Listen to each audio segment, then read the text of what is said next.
वाटायचं आता? नमस्कार. सर्व शेतकरी बांधवांना मकर संक्रांतीच्या खूप खूप शुभेच्छा. भाऊराव चव्हाण सहकारी साखर कारखाना हा आदरणीय अशोकराव चव्हाण साहेबांच्या कुशल नेतृत्वाखाली अतिशय चांगल्या पद्धतीने आज त्याची वाटचाल सुरू आहे.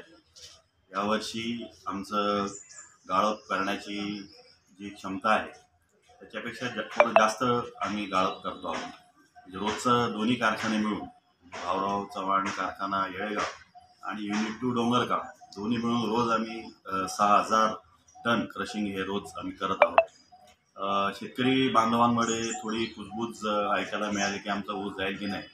तर थोडंसं माझं सर्व शेतकरी बांधवांना आव्हान आहे की सप्टेंबर महिन्याची आपली जी लागवड आहे ती साधारणतः 4.5 लाख टनाच्या वर आहे आणि दोन्ही कारखाने मिळून जसं मी सांगितलं 6,000 टन आपण गाळप करतोय.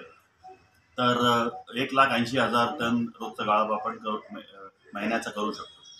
तर 1,80,000 टन महिन्याला गाळप होत असेल तर तुम्ही याचा अंदाजा घेऊ शकता की 4,80,000 टन गाळप करायला साधारणतः 3 महिने लागतात. सप्टेंबरची जास्त लागवड असल्यामुळं थोडंसं शेतकरी बांधवामध्ये कुजबूज सुरू होती, पण तसं शेतकरी बांधवांनी अजिबात घाबरू नये. भाऊराव चव्हाण सहकारी साखर कारखाना आपला ऊस जो आहे तो 100% घेऊन जाणार आणि त्याचं गाळपसुद्धा वेळेवर करणार. त्यामुळे माझी शेतकरी बांधवांना नम्र विनंती आहे की आपलं नुकसान होऊन देऊ नका. आपला जो ऊस आहे तो भाऊराव चव्हाण साखर कारखान्यालाच द्या आणि कारखान्याच्या जी वाढ आहे त्या वाढीमध्ये आपला त्याच्यामध्ये थोडासा खारीचा वाटा का असेना तो असू द्या. एवढी सर्व शेतकरी बांधवांना माझी नम्र विनंती.